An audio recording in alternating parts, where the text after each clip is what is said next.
Have you ever heard the sound of handcuffs when they lock shut? It's a sharp, metallic snap, the kind that hits you in the gut before you even realize what's happening. That was the first sound I heard that afternoon. Cold steel biting into my wrists, pressing against the sleeves of a dress uniform I'd spent an hour making perfect that morning. Sergeant First Class Kevin Grant, that's me, had been home for less than 24 hours after 18 months overseas. And now I was face down on the hood of a squad car in the middle of Oakwood, Georgia, the town I grew up in. "Don't move a muscle," the cop barked. Harris was stitched across his nameplate. I didn't know it yet, but one phone call was about to flip this whole thing upside down. The day had started like a dream. The cab dropped me off in front of my dad's little brick house on Cedar Street. The flagpole still out front, stars and stripes swaying just like it had the day I shipped out. Dad was on the porch before the cab even stopped. He was 6 feet 1 inch, gray hair thinning but still wearing that same confident smile he'd had since I was a kid. He didn't say a word at first, just grabbed me like he could hold me there forever. Inside, the kitchen smelled like biscuits in the oven.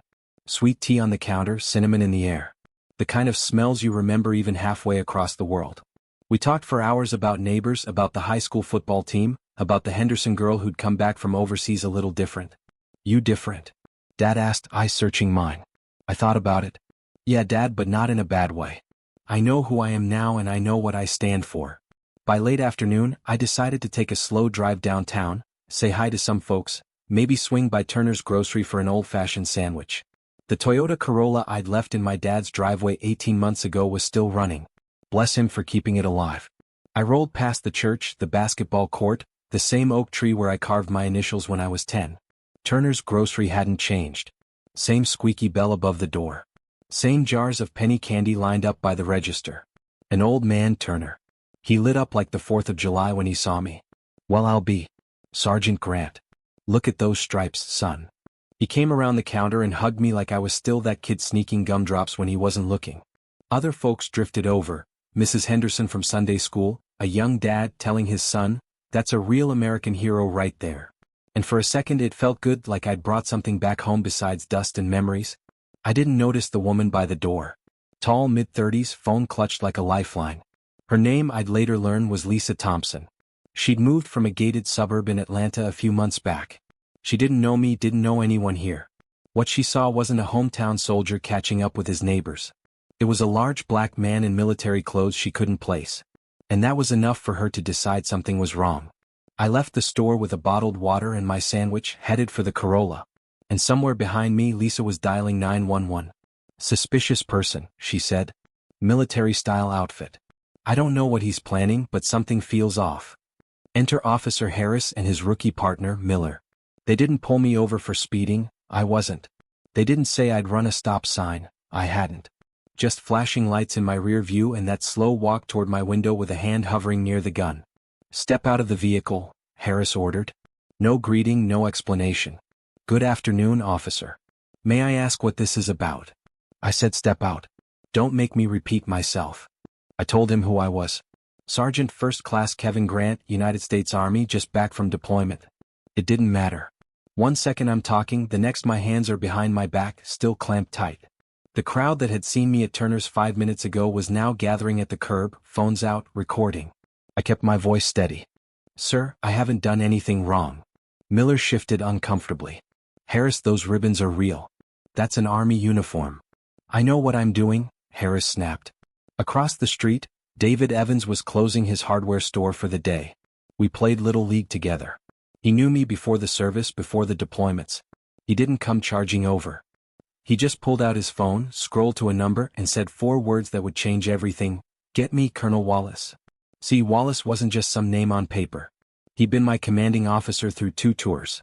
He knew every soldier under him like family. David didn't bother with pleasantries.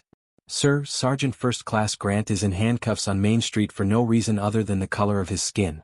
I need you here now." 10 minutes later, Harris's radio crackled. "Unit 314, this is Colonel Wallace, Fort Knox. You are detaining one of my soldiers." "Explain." Harris's voice wavered. "We received a suspicious person report from a citizen." "Does he have a weapon?" "No, sir." "Threaten anyone?" "Resist arrest?" "No, sir." "But did he identify himself as a U.S. soldier?" Pause. "Yes, sir." Then explain to me why a decorated war veteran is in cuffs for the crime of buying lunch in his own hometown. Harris had no answer. Release him. Now. The click of those cuffs coming off was the sweetest sound I'd heard in months. I straightened my uniform, looked Harris in the eye, and said nothing. Because at that moment, nothing I could say would hit harder than the silence of the crowd watching him shrink. Then the real show began. A black military SUV rolled up and out stepped Colonel Wallace, medals catching the sun. He went straight to me. You all right, son? Yes, sir. Then he turned to Harris, voice calm but sharp enough to cut glass. Officer, tell this crowd exactly what crime you witnessed Sergeant Grant commit.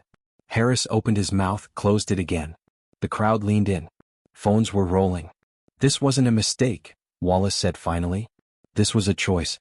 A choice to see a threat where there was none, and to treat a man who fought for your freedom like a criminal because of his skin color. And it's going to follow you for the rest of your career. David held up his phone. Colonel, I got it all on video. Posted. Wallace didn't blink. Posted. Let the world see. By nightfall, the clip had 250,000 views. The hashtag Justice for Kevin was trending.